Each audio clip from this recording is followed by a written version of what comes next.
Welcome to Real Estate Coaching Radio, starring award-winning real estate coaches and #1 international best-selling authors, Tim and Julie Harris. This is the #1 daily radio show for realtors looking for a no BS, authentic, real-time coaching experience. What's really working in today's market, how to generate more leads, make more money, and have more time for what you love in your life. And now your hosts, Tim and Julie Harris. So we're driving to school this morning and listening to Wow in the World, which, if you don't know about that, I think it's at least in the top 10, but most times it's the #1 kid podcast. And yes, kid podcasts are a thing. And it basically plays out like all these different characters are demonstrating different scientific discoveries, and they make a skit out of it, and it's fun. But what I noticed this morning was their topic was actually teaching kids how to make small talk. And I thought, well, isn't that an interesting topic? And it reminded me, of course, of our ever-present Ford discussion, family, occupation, recreation, dreams. And they did go into a whole thing about, when you meet a new kid or you meet a new parent, what should you ask them? You can ask them about their family, you can ask them where they're from, stuff like this. And then they had one of the characters who, to be honest with you, is the most annoying character, I think, on purpose, like how not to sound. And so he comes on there talking all about himself. And they were saying, well, don't you, he was trying. Was that character a realtor by chance? Perhaps. I don't know. He maybe should be. But so the other character they were trying to have a conversation. He was trying to make small talk and learn. And the other character said, well, we talked about this the other day. Don't you remember? And an annoying guy goes, well, I don't remember. All I ever do is talk about myself. How would I remember what you said to me? He definitely was a realtor. I know, right? So, but isn't there a lesson in that? Yeah. And I thought how interesting that I think this is most popular between like 5 and 11 or 12-year-olds. But what a great life skill to get, via a little skit that they're doing, sure. But I thought that, there's a lot of adult lessons in there as well. Yeah, definitely. That's actually pretty amazing because that's kid version of FORD, isn't it? It is. Family, occupation, recreation, dreams. And it was very conversational. And they put it in different lights, like, you're on the playground or maybe you're traveling with your parents and, you feel some kids go shy. I mean, we all know this, right? They could be not our kid usually, but sometimes kids will clam up in a new situation. And so it's teaching sort of these life skills probably without the kids even knowing about it. Zoe, actually, what she's a master of is in what she wears when she's not going to school, because that's uniforms, or when she's out and about, she always brings, I don't know how else to describe it other than kid bait. Toy decoy. So she'll bring some Barbies with her, and just enough so maybe 3 or 4 other kids that can play with them. Mm-hmm. She'll put something on or wear sparkly shoes. She's going to do things to bring other kids to her. Yeah. She's very clever. It's a kid magnet. Yeah, for sure. She is. And again, that's what adult humans do as well. Yeah, it is. So anyway, it's fun. Yeah, it's fun to watch. So predictions. We're talking about real estate predictions. And we started this yesterday, so if you missed the beginning, get caught up because this is a continuation. And I think go down to the part where it talks about forbearances underneath where that is. Okay. Right there. Okay. Well, so just to bring them up to date, you guys got to go back and listen to the show we did yesterday on our predictions. We're going to be I sent Julie, so what is it? Since like maybe 4 days ago, I've been listening to a lot of tech and business and finance and investment type prediction shows because everyone's coming out with their prediction shows at that time of the year. And it's fascinating to me how much everything overlaps no matter what industry it is. True. With regards to what their predictions are, probably 90%. But there were a few that I thought really were standouts that didn't overlap. And we're going to definitely make sure you guys are aware of those as we go through these points, because there's a lot of politically motivated predictions that come out that are designed to serve a particular agenda. And I'll give you one in particular that I was just sharing this with Julie. I don't know, did you incorporate this into our notes with regards to tell me first. The declining population, global populations? Yes, we talked about that a little bit a couple of days ago, but there's this thought that bubbles around sometimes that overpopulation is going to cause recession, depression, mass starvation, global warming. You can throw around all the terms that you want to in there. It's dystopian movie, basic. Use up all our resources. Theme 2.0, right? I mean, every sort of dystopian movie is going to play into this idea that we're going to enter into this massive era of scarcity where there's not going to be enough food and water and, cue your zombie apocalypse music, right? Well, it turns out the exact opposite is true. And so that's one of the fascinating things that if you were operating as if there was going to be some sort of mass scarcity issues, that does adversely affect your sense of optimism. Indeed. Right? If you, again, it goes back to what we were talking about actually prior to us starting this series on our predictions for 2022. You got to be really careful about what the political agenda is. Unfortunately, most things do have a political agenda behind anything you intake as far as content. So as far as just that point goes, and we'll be talking about this more in a second, the exact opposite is true. Nowhere in the world are we seeing rising populations. Most people, actually in most societies, especially Western societies, we're seeing people having fewer kids or no kids. And we're also seeing that trend across planet Earth. And there are exceptions, and this is what's fascinating. The groups of people that are having more children are the ones that are religiously based. You're seeing more children happening with Mormons and more children happening with Jewish people and more Catholics. Sure. So they're the ones that, so it's just kind of a fascinating trend to keep an eye on, just to be aware of. But not so much that we're going to have the overpopulation problem that people will sometimes throw around. And you said it's global. This is not just a U.S. phenomenon. We grew up hearing about 2.5 kids per household, right? I think it's down to like 1.6 or something in the U.S. And in Europe, it's either that or even a smaller rate. And people are waiting longer to get married. There are people who are never getting married. So you can, spin that off into Never Never Land. It is not a real problem. But Julie, I do, just put a period at the end of the sentence. I do clearly remember, you and I are Generation X, that they were saying the same thing about our generation, I know. Right? They always just seems like there's It's a thing that comes and goes. Right. Again, it's these prevailing themes that, like you said, come and go depending on, what year you're in as far as the generation. Well, what I always thought was funny was especially when we first started traveling a lot in our 20s, and we would hear about this overpopulation thing, and then we'd fly over like Nevada. Yeah, totally. And there's like houses built right next to each other, next to large swaths of land with absolutely nothing, no utilities, no nothing. Where we're from in Ohio, it's the same way. Sure. I mean, you've got your main cities and then large amounts of farmland in between. Not large amounts. I mean, like the large amount. Thousands and hundreds of thousands of acres. Right. The government still owns a ton of land, both in the U.S. and Canada. So, this is one of those things where you've got to do your own fact checking. Okay, so I would give you a little bit of trivia. I just learned this yesterday. I'd heard this before, but I verified it. I actually did some homework on this. Guess who in the United States, guess who in the world, and I'll give you a little bit of advanced hint here. Okay. What corporation, owns more real estate than even, it used to be, don't say Catholic Church because it used to be, right? And at one point it was the Queen Elizabeth, but it's not anymore.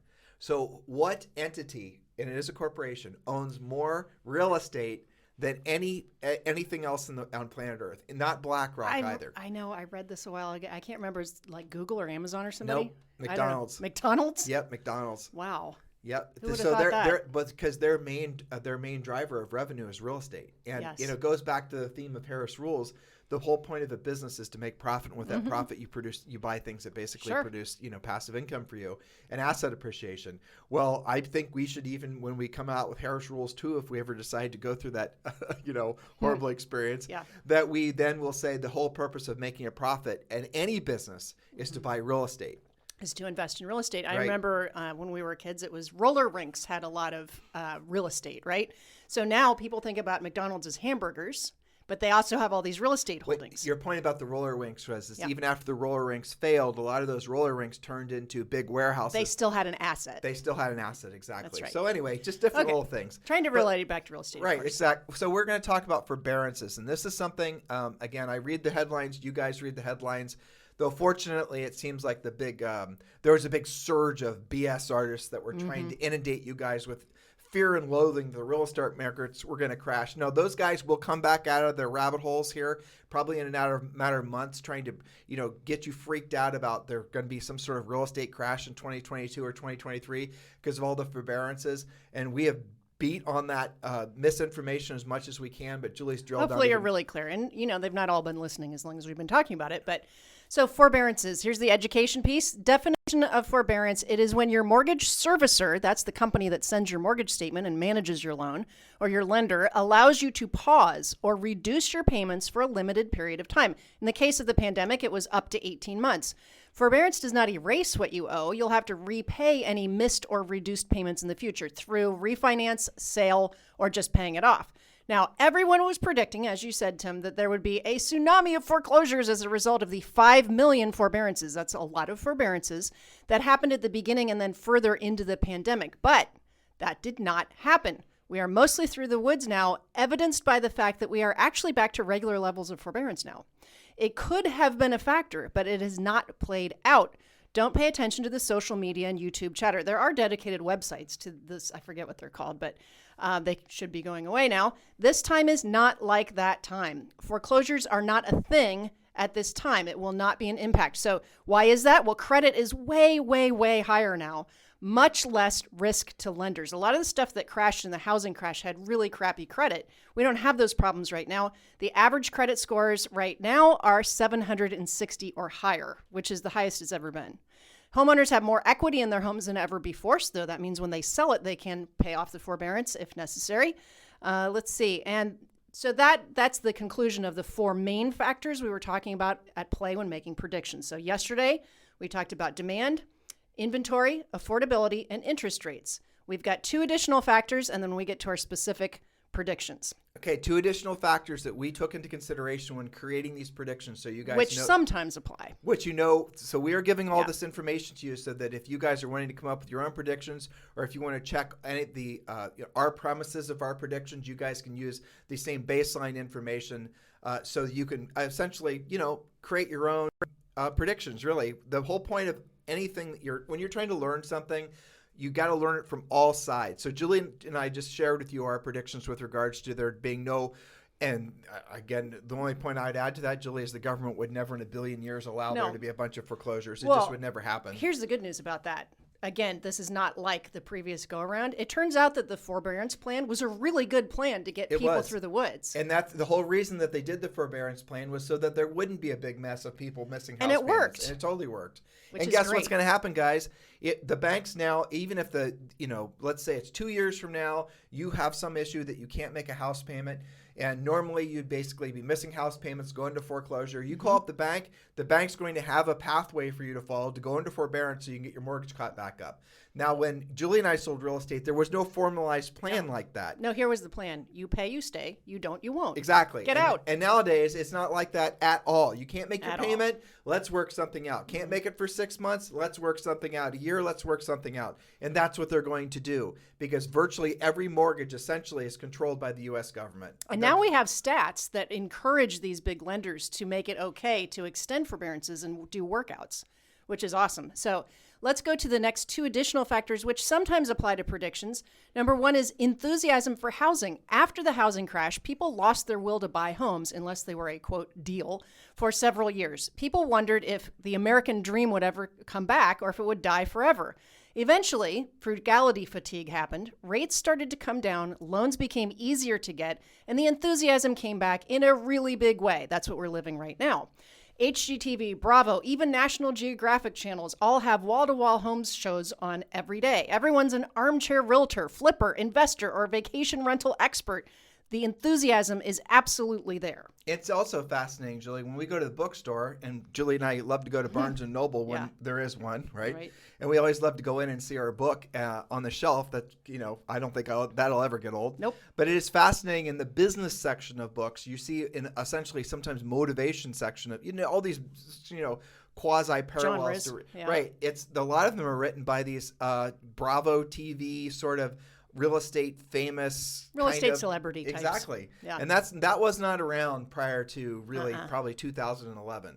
So there's a whole generation of people that have come into real estate, where being in real estate, being a famous agent or whatever, that's an aspirational thing. Whereas a lot of you who are our age, or maybe even older, frankly even younger, you guys will remember real estate was, for the most part, it didn't attract people that chose real estate. Real estate sort of chose them because they were out of options. And yet a lot of people are getting into real estate part-time. But now you have people that are getting into real estate as their first choice as a career, or they're in another career and they want to stop doing whatever it is that they're doing, even if it was a very credentialed career, and they want to get real estate licenses. Yeah, well, it's a goal, not a backup plan. Exactly, or a backup to the backup plan, which is what it had been for generations. Indeed. So number two that sometimes is at play, and it certainly is now, inflation. And again, we refer you back to the Peter Schiff interview that's maybe 2 weeks old at this point, maybe 2.5, easy to find on your podcast feed. So inflation, in non-inflationary times, inflation still exists, but it's at a much smaller rate and we don't really notice it.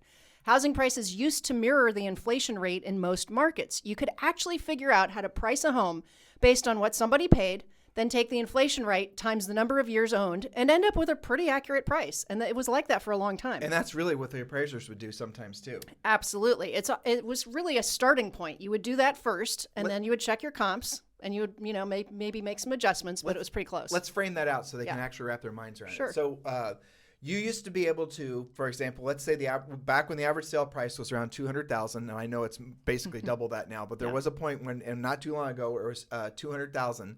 And what you'd have is you could, if you weren't in the house for, usually it was going to be, think about it. So if you put the house for sale, you're going to have, let's say collectively, a 10% selling fees to sell the property between real estate commissions and closing costs. Taxes. So if that $200,000 house was, and you have to pay interest on the loan. So if you're in that house for 5 years and you are paying, let's say, $1,500 a month or $18,000 a year, that's, around $100,000 a year, most of which went to interest. You guys add all up the actual cost of owning a home for 5 to 7 years, and then you flushed it out with the net proceeds after selling it. You are lucky in most of the United States to get your down payment back even after 5 years. You would buy a house, and then you'd say, well, I paid $200 for it, and I sold it for $250. Okay, but what was the interest you paid on that loan? What was the cost of owning the home that was like the roof that you had to replace that really Carrying didn't increase costs, the value? we would call it. That didn't increase the value. Replacing the windows, the air conditioners, that didn't, those things you spend, $10,000 on it, it's maybe worth $1,000 more in terms of value. You guys get the point? So ultimately what happens is that the math has pivoted now, because most of the country is appreciating. What was it? Goldman Sachs, Julie, predicted there's going to be 16% inflation in home values next year. You can actually get into a house now, and within sometimes a matter of months, you can be ahead of what the carrying costs would be. So you get to live in a house for free, in essence. Yes. You still have to make the payment. By the way, click on that. By the way, that also plays into enthusiasm. Right? Yep. So these things are intertwined. If you know that, your payment's going to be this, but the house is doing that, and, you're basically living for free, that's a pretty good reason to be investing in housing. But add to this, you have now a whole generation. Read your next point. Actually, that was really good. You were right here. Yep. Okay. So right there. Rising inflation shouldn't deter house hunters from buying a home, the chief economist of NAR, National Association of Realtors, said Friday. History shows that owning a home has proven to be a good hedge against inflation since the, quote, whip inflation now days of the 1970s. Lawrence Yun told the trade group gathered in San Diego for its first in-person conference in 2 years. In all but 2 of the past 5 decades, average home price gains have matched or exceeded the inflation rate, Yun said. And in the 2 cases where home prices lagged inflation during the 1980s and the 2000s, they were just a tiny amount below the pace at which the cost of goods increased.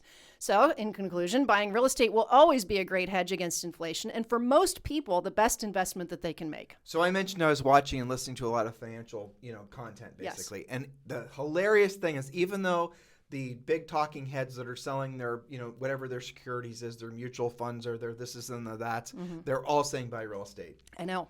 More enthusiasm, right? And they don't make any money when you buy real estate. That's right. So for someone who is a bigwig from Wall Street saying buy real estate, and he has no reward for saying that financially benefit. Matter of fact, he could actually have some of his investors sell the investments that he is making money off of and buy real estate. You got to really be drilling down on how seriously this inflation thing is going to get. I started out our series on this yesterday or the day before by saying we are all underestimating how significant the effects of inflation are going to be, not just financially, but societally. Yes. This is going to be a sea change, monumental, emotional, horribleness. And, if you look at it in a short term, it's going to cause a lot of consternation, a lot of pain and confusion. But long term, if you're looking at where the benefits come from this, it's being strategic and listening to the points we're giving, because you guys can then position yourselves to make whatever benefits there are, make the most of this inflationary time. Well, to make good decisions for yourself and also be able to counsel your clients and handle objections like, well, I'll just wait for the market to cool off,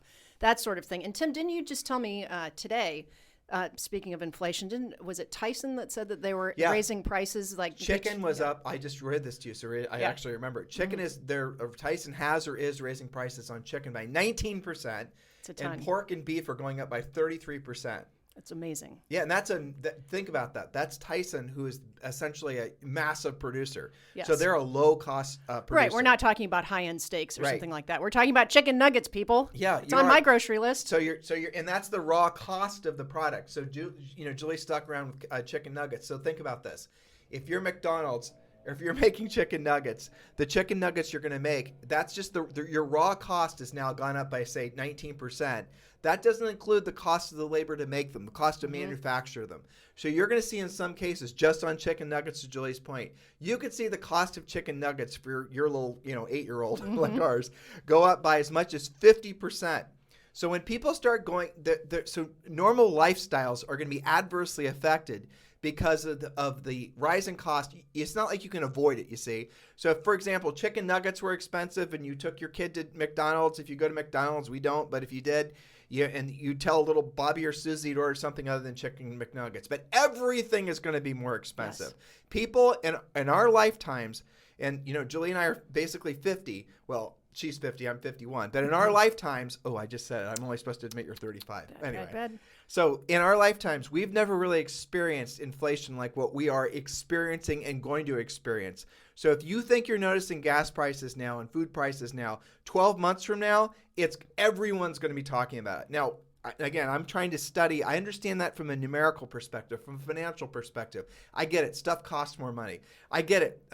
Wage earners are going to be the ones that are affected the most because they're going to be their wage increases are going to happen the slowest, which means they're going to suffer the most. I also get that this rising cost of home prices is going to squeeze out a potential entire generation of people from buying homes because they waited too long. Yes. I get all that. That's one of our prediction points, by the way. I understand all this conceptually and intellectually, but what I don't understand is what happens to society as a result of some experience like this. The only thing that we can harken back to truly encapsulate what might happen would be what happened after the housing crash.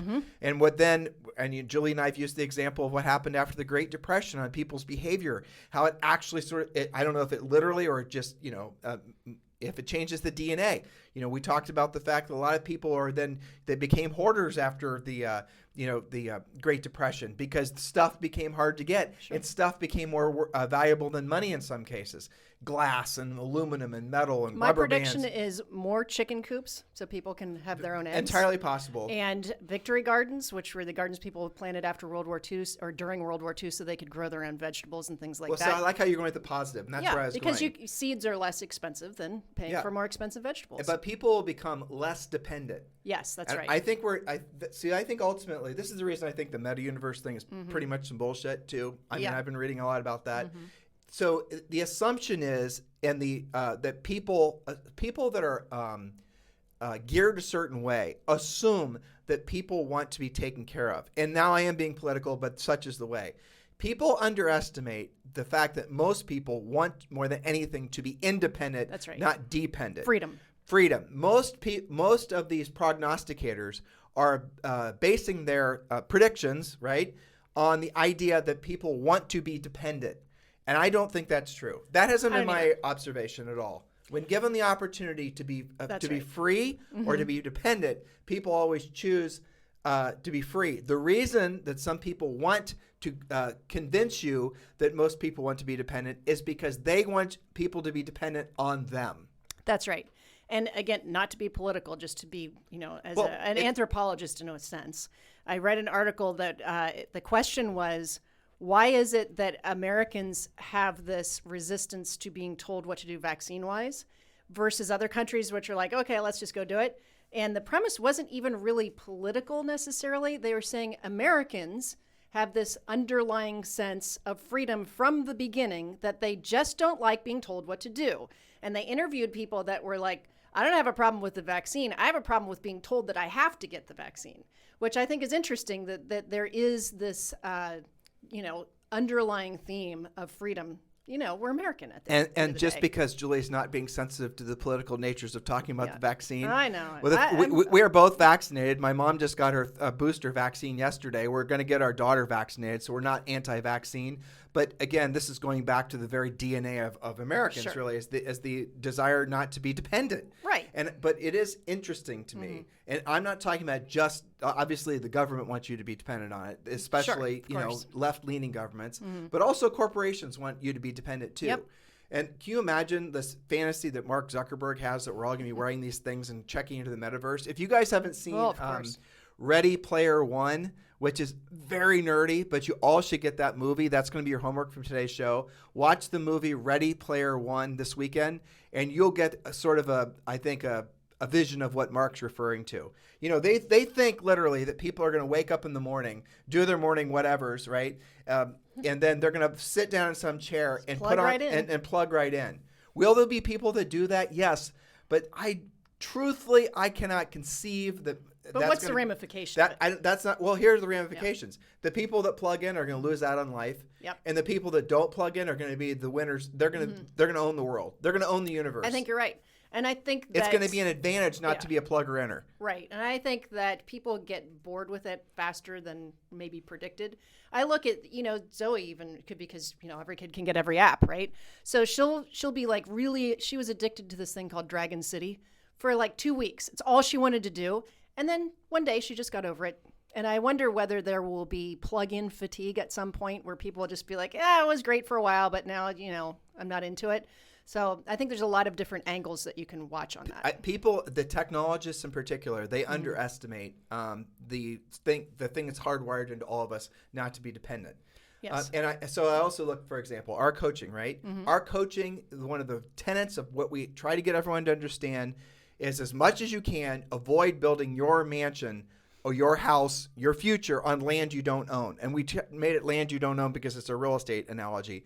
But don't build your business on things like, for example, if you guys have built your business on buying leads from Zillow, how'd that work out? If you built your business on branding and social media, how's that working out? You guys get the point? You can't own it, so you can't control the longevity of it. All it takes is, for example, the SEO gods decide, that'd be Google, to decide to change a couple things in the algorithms, and all the years you spent building your SEO just goes out the window. Those are the types of things that happen when you build your business on land you don't own. But that's the exact same thing that we're sensing is happening amongst agents. So many agents, especially the younger ones. I have more optimism about the people that should be more into social media than the people that are younger, the millennials and the ones younger.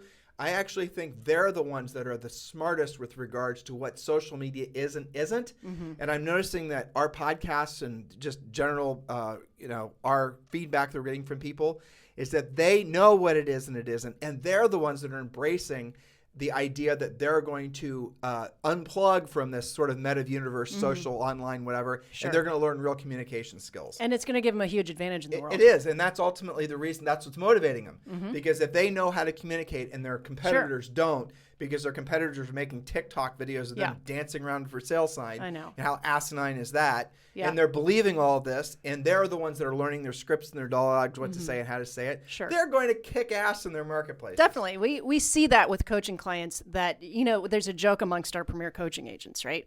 We play challenges and victories on our Facebook Live. And one of the things is, to share your victories. And many, many times they circle back to the basic coaching tenet called pick up the damn phone. Yeah. Okay. And so they'll talk to each other and they'll say, when somebody will post, well, I texted and emailed, but I haven't heard back. And people are like, pick up the damn phone. Go there. Knock on the door. Have real conversations. And you don't have to. Doesn't that just intuitively make sense to all of you?